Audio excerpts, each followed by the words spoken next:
11:33 de la mañana, momento de recibir a Carlos Estajano de la Sociedad de Fomento Rural e Industrial de Maldonado. Bienvenido a la mañana del 11. Muchas gracias, Marcelo. Es un gusto estar aquí contigo. Muchas gracias. Compartiendo con toda tu audiencia como siempre. Muchas gracias, Carlos. Un placer que nos acompañes. Bueno, evidentemente el tema excluyente es la situación de sequía, el déficit hídrico, la emergencia agropecuaria. Yo diría, más allá de estos nombres o de estas definiciones que las venimos manejando hace tiempo, una situación al borde de la desesperación, porque además mirando para adelante las perspectivas de lluvia son realmente muy malas. En el mes de febrero va a llover muy poco.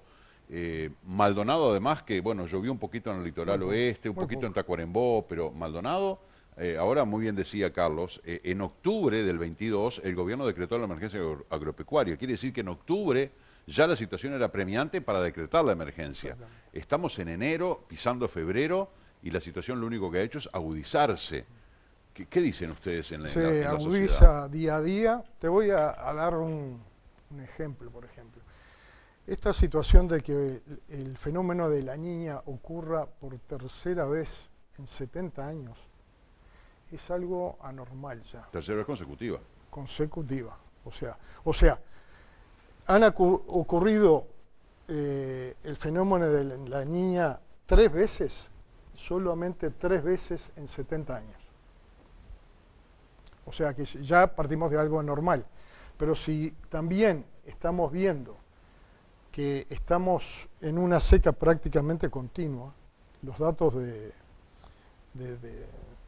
la gente que se ocupa de la parte de precipitaciones están indicando alrededor de una pérdida de 800 milímetros de precipitación en estos 3 años, que se van acumulando. O sea, quiere decir que en estos 3 años, un año no llovió. Esa es la situación. Y todo ese acúmulo que debería hacerse por el suelo, evidentemente no se está haciendo. Entonces, hoy tenemos el problema que se están secando no solamente las aguadas, sino también se están secando las fuentes de agua próximas, subterráneas. Y entonces el problema es que en un momento esto termina colapsando. Y estamos muy cerca de ese momento. El problema es que si acá no llueve en alrededor de un mes, se junta otro factor. Como vos decías, cuando llueve no llueve pasto. Pero si llueve fuera de época, el pasto no viene. Entonces, entrar en un otoño seco sería dramático y prácticamente sería muy lamentable porque no hay forma de compensar eso. Fíjate que esta misma situación la está viviendo Argentina. ¿Para dónde vamos a disparar? El sur de Brasil. El sur de Brasil, Río Grande. ¿Dónde vamos a sacar fardo? ¿Dónde vamos a sacar?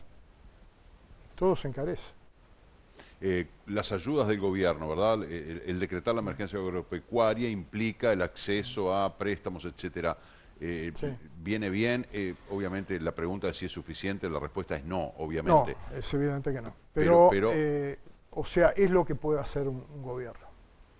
Es alejar el problema para más adelante. Yo creo que la mejor medida que ha tomado es el préstamo de Brow Microfinanzas, en el cual te prestan la plata en dólares con un interés del 2%, totalmente irrisorio para estos momentos donde Estados Unidos está diciendo que va a aumentar la tasa ahora en junio. Pero, otra vez, ya lo aumentó varias veces. Sí, ¿no? Varias veces. Sí. O sea, un 2% es como que te presten tu propia plata prácticamente y te cobren una comisión del 2%. Es lo que puede hacer el gobierno. Creo que lo ha hecho bien en ese sentido.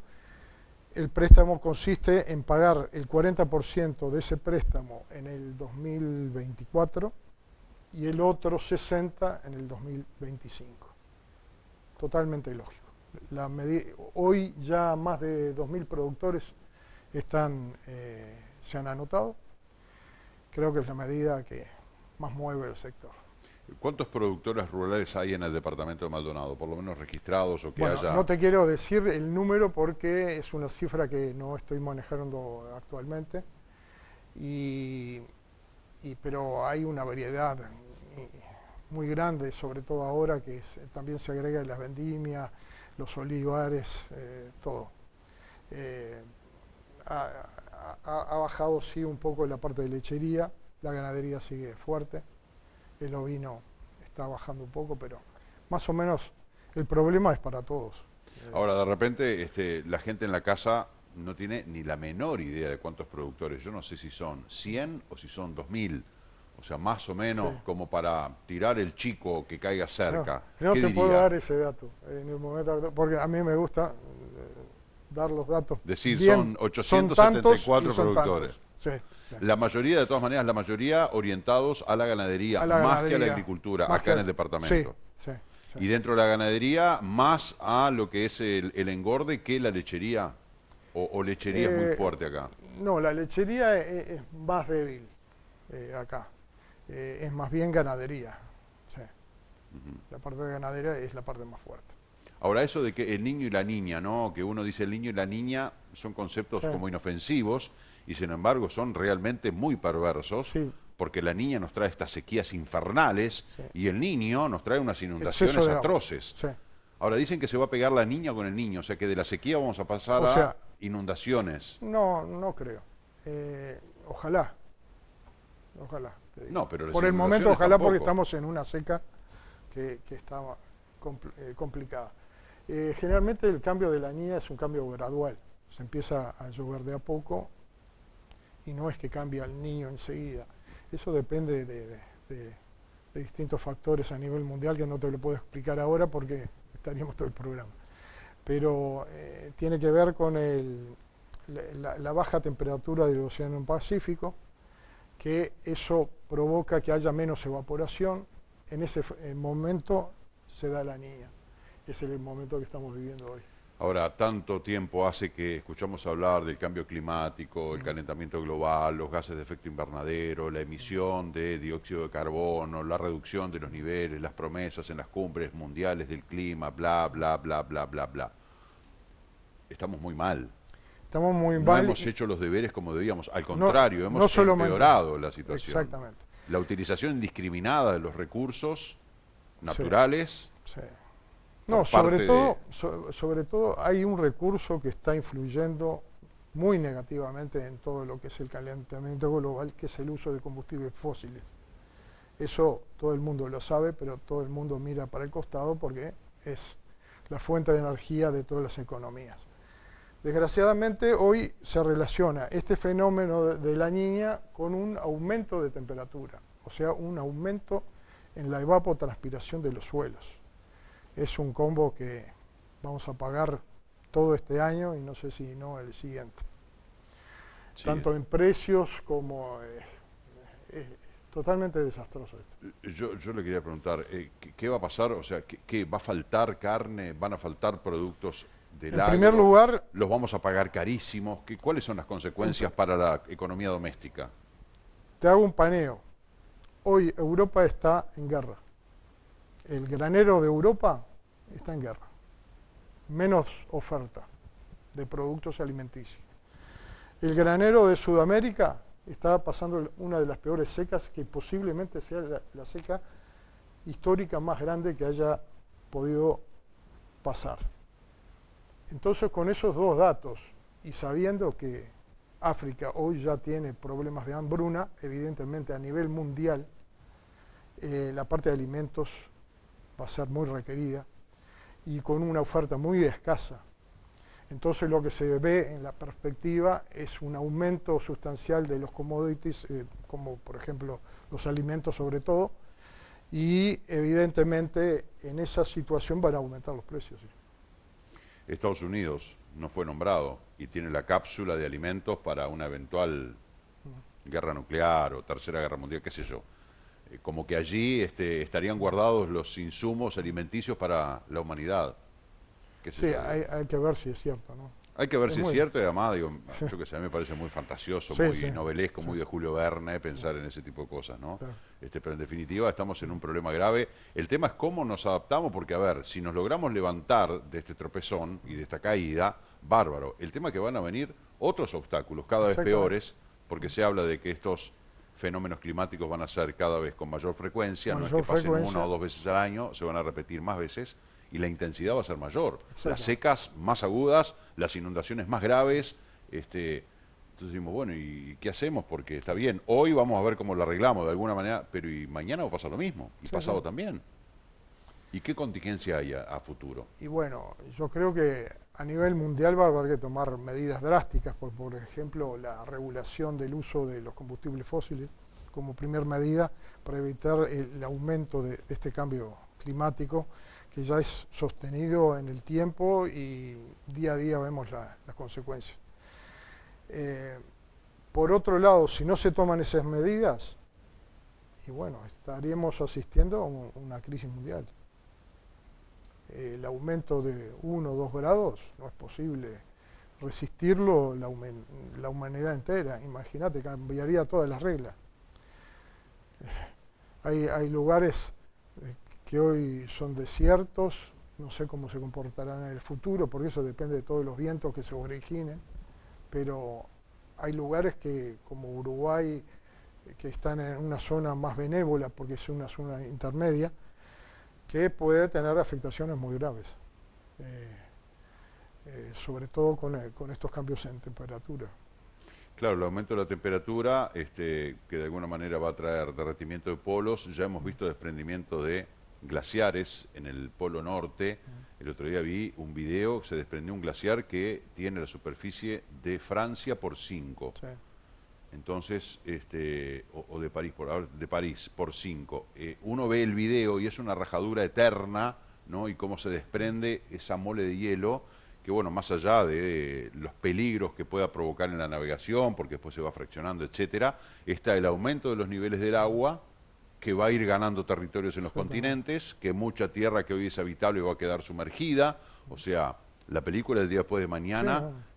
Va cobrando vigencia más allá del cine catástrofe y de la ficción, que es pura ficción, pero el concepto, como que vamos camino a eso, y uno, además de preocuparse, debe tener miedo, porque contra la naturaleza la quedamos. No, es algo que es como ir en un Mercedes-Benz a 160 y querer frenar en el momento. Esto no se frena en el momento. O sea, si no se toman los recaudos para que esto se empiece a enlentecer y a minorar, estamos todos en el horno, ¿no? Esto es una cuestión cultural, evidentemente hay que generar conciencia en los más jóvenes de que el problema climático es una realidad.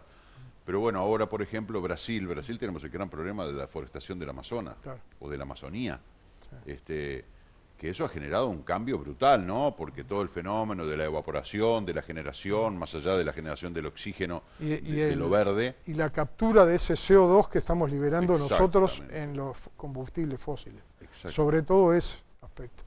Acá lo que se ha roto es el llamado ciclo largo del carbono, que es cuando vos tenés el carbono se movilizó durante millones de años como petróleo. Se generó hace 4.500 millones de años. Esa inmovilización hizo que el planeta Tierra tuviera una atmósfera respirable, tuviera todo un conjunto de características que hacen a la vida. Y recién después vino la vida.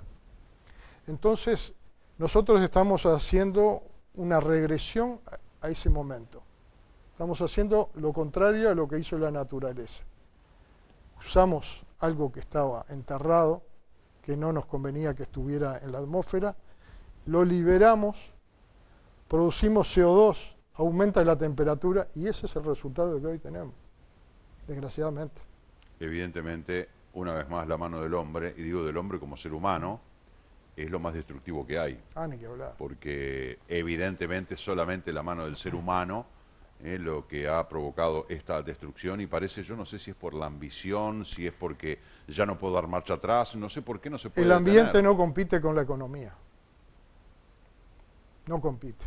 Por una simple razón. La economía es hoy. el ambiente hay que cuidarlo con una perspectiva de futuro, demora más tiempo. Entonces, la gente dice, bueno, la economía nuestra hoy necesita esto. Y piensan en el hoy y no en el mañana. Y ese es el gran problema que tiene hoy el mundo. Desgraciadamente, somos parte de este mundo y vamos a sufrir consecuencias capaz que nosotros no las generamos, pero estamos todos adentro de esta cápsula espacial que va de un lado a otro y no sabe bien cuál será su destino. Bien que nos asustamos, ¿no? Cuando vienen esos temporales, esos vientos huracanados, esos oleajes infernales, esas lluvias que no cesan, los deslaves, los ríos, la muerte, las inundaciones, pueblos que quedan bajo el agua, también pérdida de cultivos, pérdida de ganado, pérdida de las fuentes laborales de millones de personas por el exceso de agua. Sí. O sea que hay fenómenos todo el tiempo y parecería que como que no aprendemos. Tampoco nos cae la ficha porque es cierto eso, la pérdida de la percepción del riesgo, ¿no? Decir, esto no es ahora, esto es mañana, yo necesito comer hoy. Entonces le doy más bolilla a mi economía doméstica del día de hoy a una eventual inundación que me pueda destruir mi casa. Porque eso va a pasar o no, qué sé yo reciclo mi basura en mi casa y creo que con eso ya estoy solucionando el problema estructural y no es así. Pero de todas maneras, la ficha fuerte es apostar a la educación, a ver si llegamos a ganarle a la macana que se ha hecho durante décadas, ¿no? Generalmente la educación también va más lento que el deterioro ambiental que estamos haciendo. Obviamente. Entonces ahí tenemos otro factor en contra. La rapidez que estos fenómenos están tomando vigencia día a día y que nos cambian la realidad y muchas veces nos decimos, nos sorprendemos, pero si hubiéramos estudiado algo de esto, estaba todo escrito. Desgraciadamente, muchas veces lo que no conviene, uno lo echa para atrás y dice, bueno, capaz que no pasa, pero termina pasando. Sin duda. Se anuncia poca lluvia para febrero también. Sí. Pero ya los periodos de inestabilidad climática van a ser más frecuentes. O sea, capaz que no llueve tanto, pero está nublado. Por lo menos hay humedad en la atmósfera. Esperemos que, como muchas veces se erra en la predicción, que esta vez también se erre y que tengamos un febrero llovedor que para el sector y para el país es fundamental. Hay que prepararse para el otoño, hay que prepararse para sembrar lo que ahora está muerto. No es una cuestión de un día para el otro, es que tenemos que primero sembrar y para luego cosechar. Y si el suelo no está en condiciones, vos sembrás algo, vienen las heladas, en mayo te queman todo. Y eso va a ser el gran problema si no llueve en este momento. Y sobre todo en febrero, ¿no? Que ya estamos en él. Sí, ya empieza mañana. Los cultivos de verano, que se hablan de que si lloviera ahora alguno se podría salvar. Sí. Los cultivos de verano están hoy resistiendo, con mermas en los rendimientos y todo. Los cultivos como la soja y eso, que tienen una resistencia importante a la seca, algunos todavía están bien, pero si no llueve en 3-4 semanas, eso se pierde todo. No da ni para cosechar. Entonces, fíjate que en estos momentos están jugados sí o sí a la lluvia. Aportes del gobierno pueden venir todos los que quieran, serán todos paliativos, ninguno definitivo. Lo que nos saca de esta crisis es la lluvia y tenemos que tener muy claro todos los uruguayos eso, que no vamos a enfrentar un invierno leve si hoy no llueve. Pero claro, la desesperación de que no depende de nosotros, porque más allá de que en Mercedes, a la vieja usanza, están rezando, están haciendo danzas de la lluvia, pero bueno, eso es, no sé, un poco son solo aspiraciones. Pero son expresiones de deseo, en realidad no se va a lograr. Estajano, le quería preguntar, porque el ministro de Ganadería está compareciendo hoy en la Comisión Permanente del Parlamento, más allá del receso de la Comisión Permanente que siempre funcionó, bueno, hoy es el turno del Ministro de Ganadería, Agricultura y Pesca, que seguramente anunciará quizá alguna otra medida del gobierno. Exactamente. Posiblemente hoy se anuncian medidas que serán generalizadas a las 19 intendencias, porque el Ministerio ha tomado la posición de ser el interlocutor del productor y ordenar ciertas, todo lo que se va a hacer en el campo, pero también para el productor individual, a través de él, pero con las intendencias. Entonces, hoy se va a ordenar eso. Vamos a ver cuáles son las nuevas definiciones que se van a tomar hoy. Son fundamentales también. Claro. No son absolutas porque ya te digo, lo que se elimina... Todo es paliativo. Todo es paliativo. Si no llueve, no hay medida buena, son todas malas.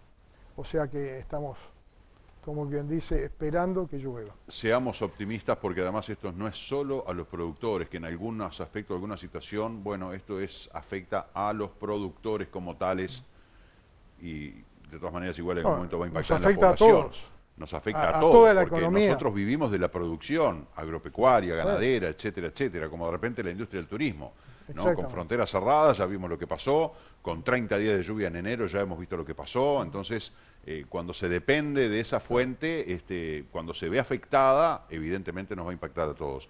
Y la última, a nivel político ha habido preocupación, diputados del departamento, tanto Diego Echeverría del Partido Nacional como Eduardo Antonini del Frente Amplio, han estado recorriendo, hablando con productores.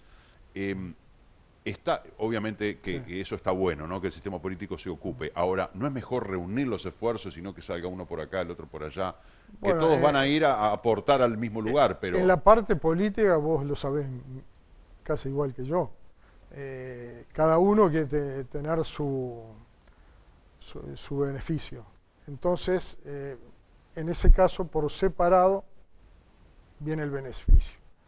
Pero para la problemática planteada, que es de alcance nacional que nos involucra a todos, ¿qué sería lo mejor?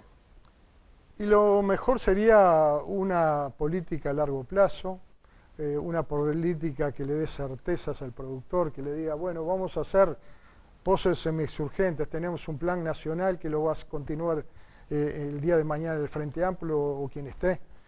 Eso es una política nacional. Pero generalmente esas cosas se cortan. Entonces... no hay políticas de Estado. No hay políticas a largo plazo en este aspecto. Fíjate que el año pasado, ¿cómo nos llamaban a los productores? Los Maya Oro. Claro, estaba a 5.70 el novillo gordo. Hoy el novillo gordo está a 3.40 y en baja. O sea que, fíjate que si será cambiante la situación en un momento de estos de crisis. El productor está siempre en esa báscula que sube y baja y no sabe cuándo se va a estabilizar.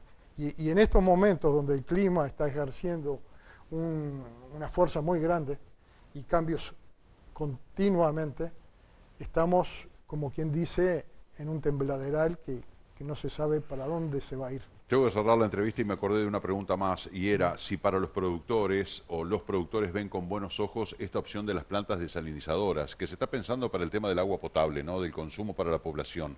Pero al campo le podría dar una mano, son carísimas, ¿no? Valen 40 millones de dólares. Sí, o sea, todo el aporte de agua, sea de donde venga, es bueno para la parte productiva.